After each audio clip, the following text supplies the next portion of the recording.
Hello everyone, welcome to the VR-Firearms channel again. This is me, the developer, speaking for the first time. Hopefully face reveal will come later. Just need to hit the gym for a bit.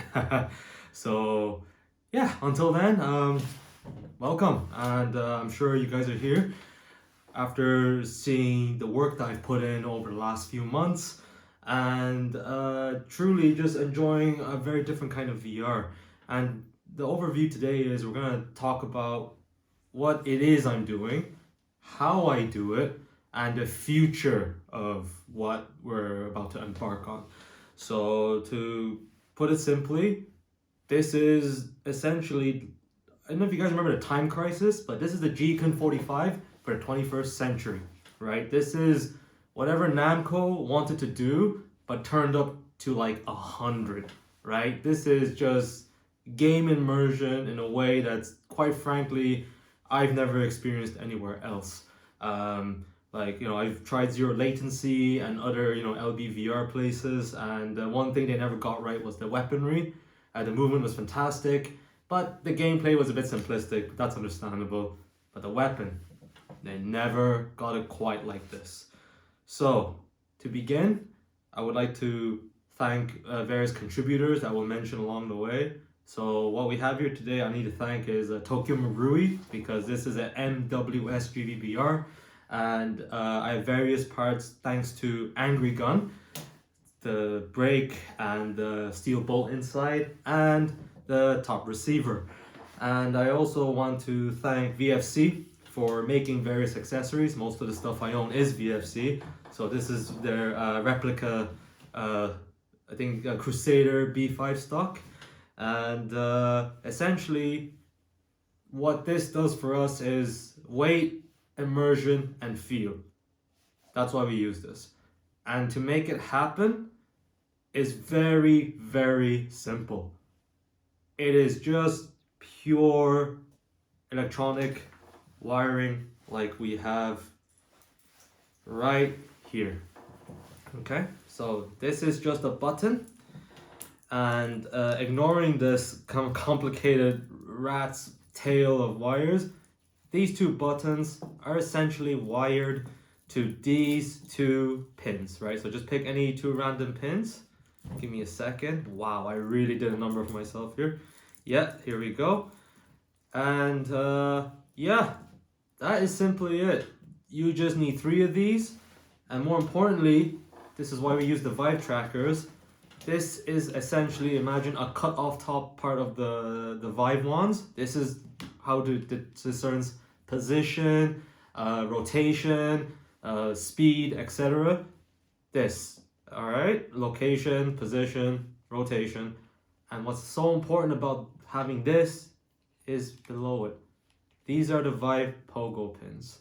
This is something that, quite frankly, no other VR hardware manufacturer has attempted to do, but it's what makes this work so easy and possible from a technical perspective. And essentially, all I have done is, that's the problem. Give me a second. Imagine these 2 pins. You need, I think, now correct me if I'm wrong here, but there are 6 pins. One of them is functionally useless. It's called a digital output pin. You don't need that. That's for like activating, vibrations and feedback hardware. You don't need that. What you need is pin number, give me a second. You need, now correct me if I'm wrong, I refer to the diagram that I'll link below, but this is pin number 2. This is ground, right? And then let's say you want to activate the trigger. That is pin 4 right here. Done. That's it. And all I have to do after that is place one of these buttons wherever I desire, because once I press this switch, it goes. Rack tap and bang. That's it.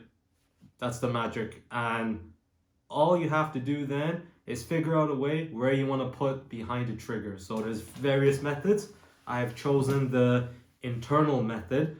Now I won't open this up, but essentially I've 3D printed a frame in the shape of an MWS trigger box And I have also basically have it done so the button here, this tactile button switch, again, you can use any size you want. It is completely up to you to suit whatever, you know, firearm you want to implement this into. Go nuts, get creative. As long as it's a 2-pole switch, it can be any kind of switch, you know, magnetic, touch, you know, use your imagination, or, you know, see what's available on AliExpress. So essentially inside, behind where the safety lever hole is where I place the button. So this is a modded trigger. It came from a I think it's a GMP, I think it was a walk series. I have done it so that I use the normal GBBR trigger spring, and boom, every time I click it back, it gives me that spring tension. It gives me that tactile feel of, you know, cold metal trigger input to hit this button in the back. Now, it's not going to feel exactly like a real AR trigger. That's obviously not possible at the moment because the mechanism will take up too much space and you'll have no room for wires or buttons or anything like that.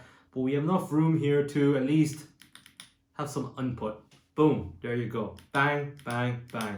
And what I've also done here to clean it up is I have run these buttons. So this will be for the, let's say, the selector button. And on the opposite side, it will be the mag release button. Now again, get creative with how you want to implement this. I mean, I've thought about putting a button inside, so when you hit the mag release, it will activate the button like you would in a real AR. And all I've done here is, this is where you can get very creative as well, because I want to be as like seamlessly integrated and easy to use as possible. My plan was essentially have it plugged here, and without soldering, I don't like to solder too much, use these wire connectors. You can buy them at any hardware store in your country. They're like these spring-loaded ones. You can connect to each side. It's very easy. And essentially, I have wired them up to this very special print that I will link below. It's from Printables. I would like to shout out to my former college friend, Christopher Hill. Thank you for doing what you did for me, because he was the one who designed the print based on my requirements. And what it essentially has done is, this is a mount, there's a hole to put a camera screw to secure this tracker, and more importantly, he designed the mount to be modular, so you could remove it into 2 separate sections and maybe put it on a rifle that has no RIS interface. It could just have like a M249 heat shield guard. You can just put a screw through it, it will work the same. And he has done a design where essentially it is like this right here. So these are these wire input holes, and on top are these M2 size grub screws. And what you do is you unscrew them, feed your wire through it, lock it in, and then after that, these make contact with the pogo pins. Off you go. Now you have a reliable, strong, physical interface to press your buttons, activate in-game functionality, and as a result, you know, well, take the fight to the bad guys, or whatever in-game bad guys you have in mind, and reload, and you know, maybe even slap the bolt catch. And that's it. That's simply how it works. The physical side, in terms of explanation, that is done. What is indeed more complicated is the software side, and that's where things get really, really tricky. So for that, I would like to first thank 2 people. Don't know who you guys are in real life, but you are the reason why this even exists. I'd like to thank Matsman. He created a software called Open VR Input Emulator and released it in 2017. And he is what started all of this. And what we need his software for is no longer input, because that's what he used to do. We need his software to essentially reposition the rifle to wherever the in-game rifle is. And thank you to him for even allowing this to happen in the first place. And I would also like to thank a Reddit user called RageSack, who created a guide on how to turn these trackers into controllers so that Steam VR can finally take input from these trackers, is because I think it was around 2019, Steam VR updated, I think it was to the OpenXR standard, and that caused the OpenVR input emulator to completely break. So no amount of input emulating would ever work again, and it still doesn't. And but because of Rage Sack's guide, not very difficult, just please follow the details. Please keep track of your lighthouse or LHR numbers so that you know which one you're referring to. That is so important, and I'll link it below. And once you've done that, that's it. These can now function like the trackers that I used in 2017 up to 2019. And that's the only reason that this project ever got going again. I discovered it worked last year. It turns out he had the guide up for 2 years, so my bad on that. Apologies. And that's really it. The rest of the software depends on what game you are playing. So if you are playing, let's say, Steam VR games, I mainly use H3 VR, thanks to Anton Hand for that one. He is the most accurate like weapon functionality game that currently exists on Steam that you could buy at an affordable price. And he is who I am grateful to for allowing me to even make this happen. And that's because this is an important detail. It is a VR game, which means that Steam recognizes it as such. And what does that mean? It means that you can remap it as a Steam VR input in the menu. And this means that I could, let's say for example, this is wired to the grab button. I could rewire that to the trackpad down button on the Vive one. And that meant I could press this to drop the magazine. And this button, I could rewire it to, I think it was trackpad left on the right hand side. That let me change the selector switch or fire mode. And another key thing I want to mention is something, again, I'm probably making this word up. It's coming from the idea of tactile resolution. I'd like to mention an idea that I've come to across called kinesthetic resolution. So this is to do with motion, not just touch. And what I mean by that is I had to be very selective with which inputs I was going to implement due to the fact that, well, there's only 4 inputs and only 3 of them are functional. So one is, for some reason, touchpad just flat out doesn't work. If someone from Vive or HTC could look into that, much appreciated. And so you have to be very clever with which buttons you're going to use. And I have chosen these is because kinesthetic resolution. What do I mean by that? What I noticed was for precise fine motor detail function, let's say like pulling the trigger or pressing the selector switch, it involves the use of one finger. That's very fine. You need a button for that. There is no walking around that problem. It's button or no button. No button, forget it. It's never gonna work. But that taken aside, what about, let's say, the bolt catch or charging handle?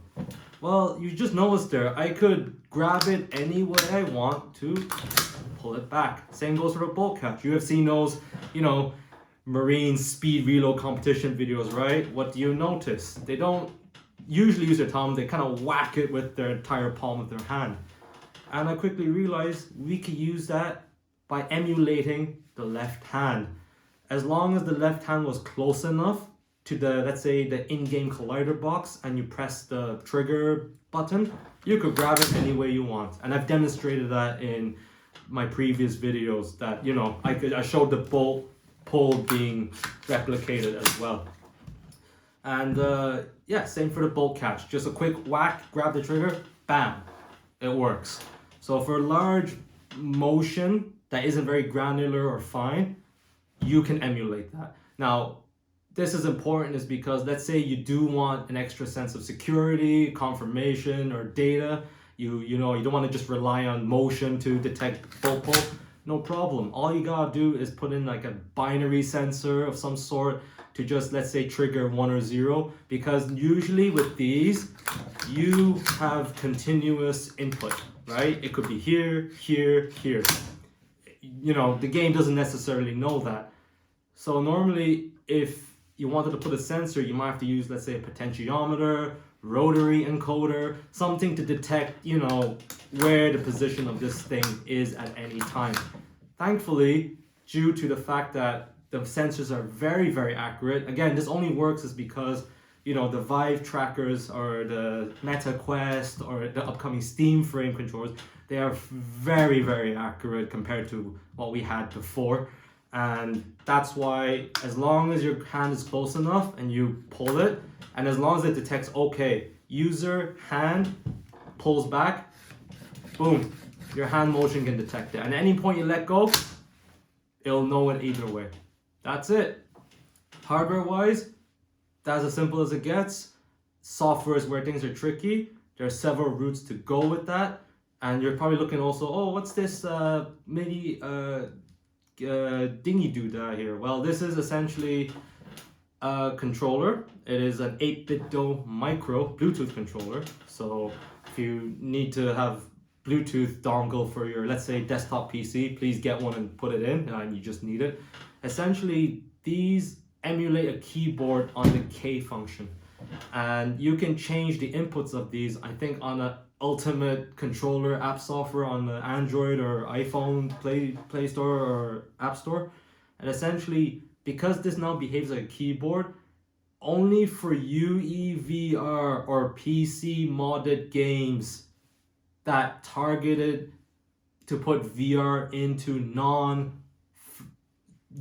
games, you know, flat screen games like Resident Evil, Ready or Not, this will essentially make up for the lack of controller input. So for example, in the VRO mod, the trigger input taken up, and however, for everything else, this makes up for it. So I use this to move around in game.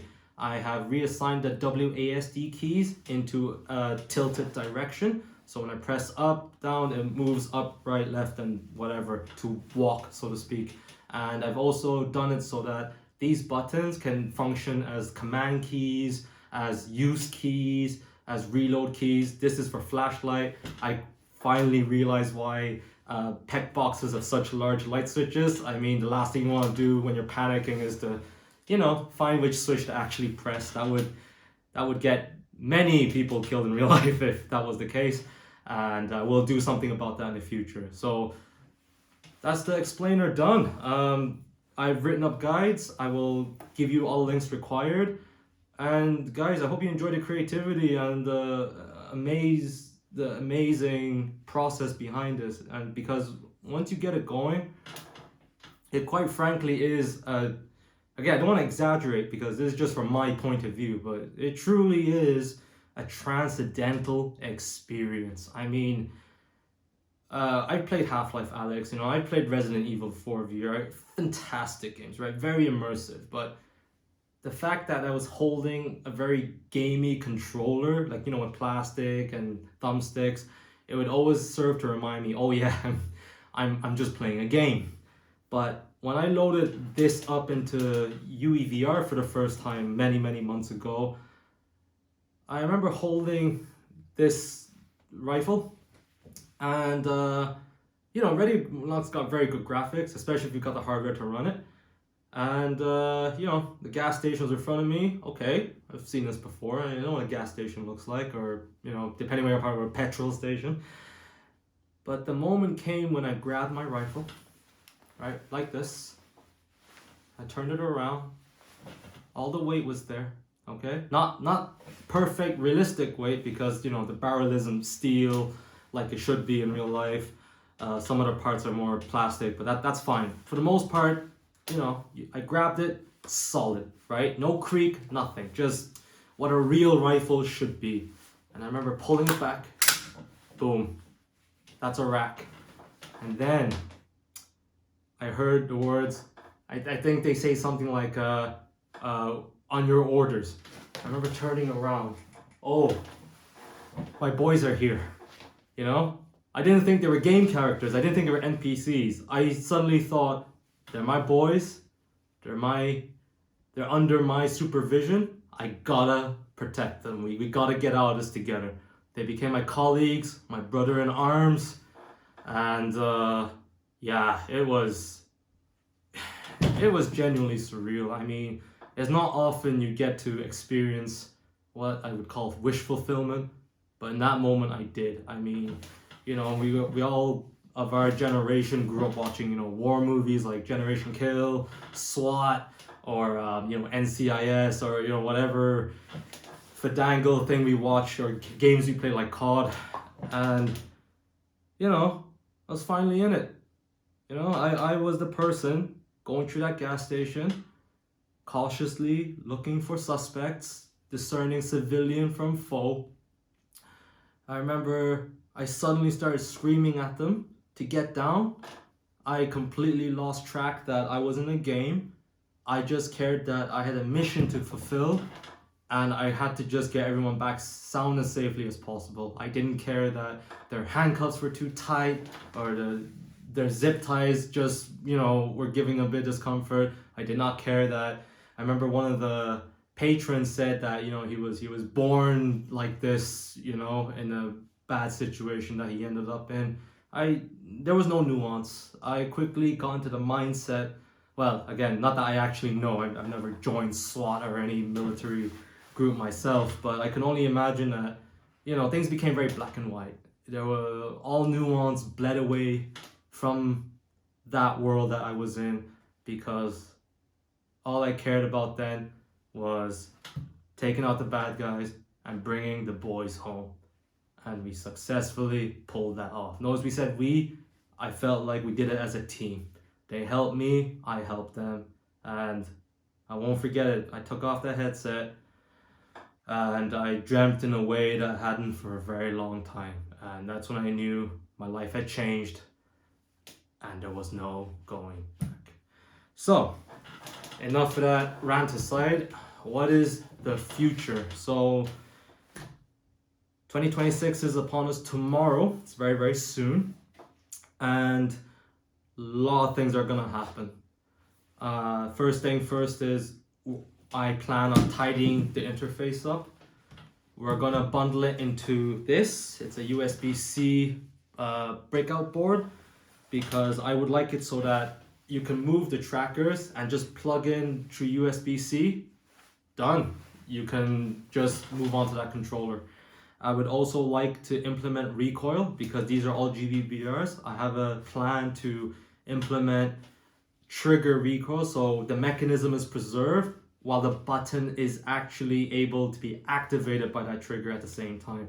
This requires a bit of I don't want to say real, but it definitely requires a lot of GBBR internal mechanical knowledge, because you need to know what you can take out and leave in.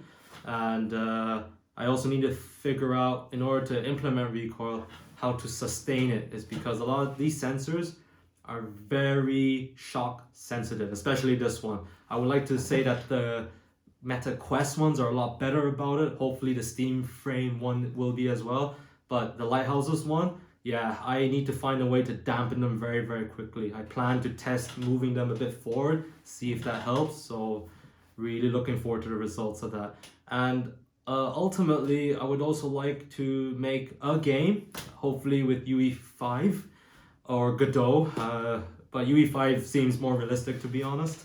And I would like to make software that integrates seamless motion of this rifle. So instead of constant, you know, software setup I have to turn on, just pick up the gun, turn on the controller, and it just works. That's it. Rack, tap, bang. Right now, magazines don't work, but you see in the video, I just fake reload just to get the sense of motion. That's it. But we will get proper reloading to work as well. And for recoil, I would like to aim one day, we're going to start off with CO2 canisters or green gas or black gas, but I eventually hope to move on to HPA, because it's got the most consistent recoil impulse. While again, never even close to matching a 5.56 rifle, it will, however, give you that solid feedback that electromechanical systems have reached it in such a small portable scale.